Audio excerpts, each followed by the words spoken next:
বানাবো ম্যাগি। প্রথমে একটা ডিম ভেজে নেব। ডিমটাকে অল্প নুন দিয়ে ভেজে নেব।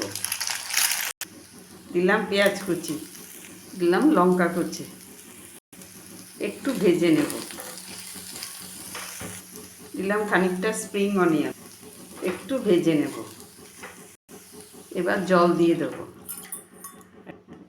1.5 কাপ জল দিলাম। দিলাম একটু নুন, দিলাম 1 প্যাকেট ম্যাগি মশলা,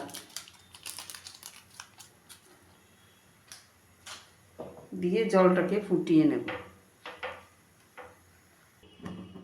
ম্যাগিটা দিয়ে দিলাম।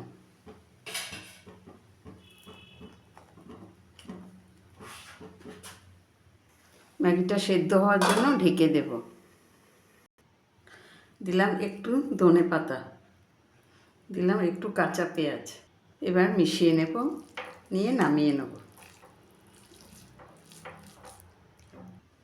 একটু লেবুর রস ছিটিয়ে দিলাম। তো হয়ে গেল আমার ম্যাগি, লেমন কোরিয়ান্ডার ম্যাগি। শুধু যে বাচ্চাদের পছন্দ ম্যাগি তাই নয়, বড়দেরও পছন্দ।